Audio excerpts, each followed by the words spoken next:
this video, we're going to talk about a small design flaw in the 7th Gen Civic, so let's go.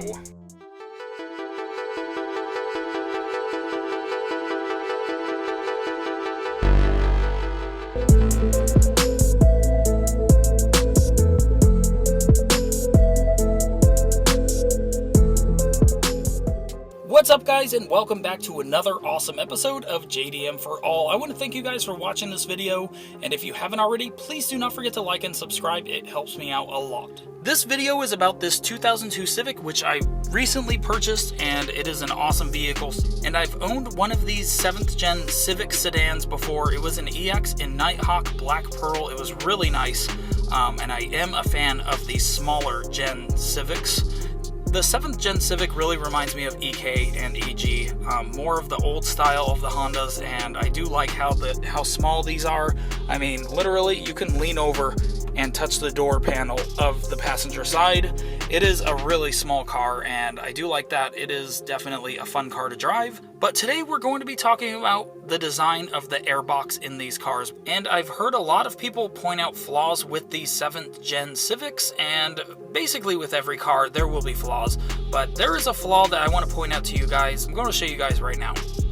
Alright guys, so we are under the hood and in the engine bay of this 2002 Civic. And as you can see right here, there is an airbox.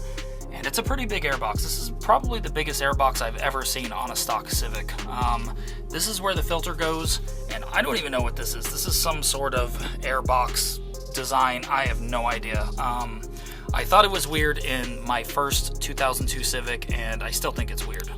So as you can see right here, this is where all of the air comes in.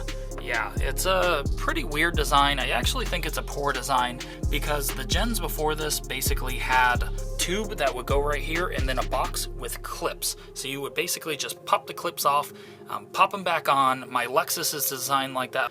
A lot of newer cars are designed like that as well. Well, this car is totally different, guys. The filter's way up here and there are screws, but that is kind of weird, but that is not the worst thing. The worst thing is that a lot of people have these actually strip out and break. So with this car, guys, I ordered an intake. It's on the way and it will be here soon, but I noticed that right when I got this car, it sounded pretty mean. It kind of sounded like there was an intake leak. I felt all around these boxes, there was no leak, no holes. I thought maybe they made a hole underneath here or something. That's not the case. And then I thought maybe some part of this was leaking, maybe in between here, but I found out that right here, guys, there's 3 screws, one right here, and one right here. These screws aren't even in here. This one's in here, but it's stripped. It just keeps moving. So basically, guys, if you look at the box, it moves. You probably can't tell too much. I don't know how much you guys can tell of that, but this side does not move at all, and then this side does move, and that's not good. I'm pretty sure air is leaking into here and on the filter in here. The clean side is actually dirty on the top of the filter, so I believe there is a big air leak in here. So I have an intake on the way, and I will be replacing this whole air filter setup. I just don't think this is a very good design. Obviously, it takes up a lot of the engine bay, and not only that, there are screws, and I don't know. If you get a pre-owned car, one of these might be stripped, which obviously mine are. Look at this. There are no screws in these ones back here, and this one doesn't even have any plastic under the screw. So basically, there's nothing for a screw to even sit in. And then this one is just stripped. It doesn't even stop. So yeah, I don't think this is the best design. Obviously, it's kind of weird. It's kind of a weird design. And yeah, I don't know. I don't know why they changed the design from the clips to screws. I mean, it's not the worst design. It obviously does the job, but there is room for error if you have someone try to change it and they just tighten it a little too much. They can definitely strip the screws, and that's not a good thing. You don't want dirty air getting in your engine, and this one definitely leaks. And this engine sounds pretty mean when I'm driving and actually give it some gas. I'm pretty sure it's leaking through the back here, and that's no good. So I do have a filter on the way, and I will be replacing it. And this engine is going to run a lot better.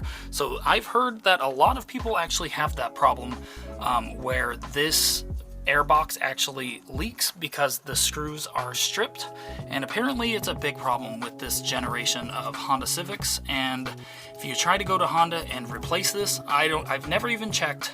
I don't even want to check, but I bet it's probably around $120, maybe $80, I don't know. And in my second gen CRV, there's actually a plastic box, and I looked up how much it was to replace it, and I believe it was like $80 used, which is just crazy. So I'm going to be replacing this whole air filter setup and putting in an intake. I'm sure many people have done this before me, and yeah, I've never installed an intake on this gen, but it should be fun. I have built previous Honda Civics. I've had a few Civics. I've had CRXs, EJ1s, EG hatches. I've had 2 EG hatches.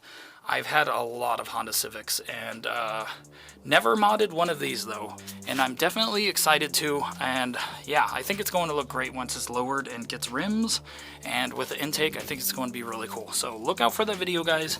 Look out for more videos. If you guys want to see more on this Honda Civic, make sure you guys subscribe. I do have an intake on the way, so I will be installing that on this engine very soon.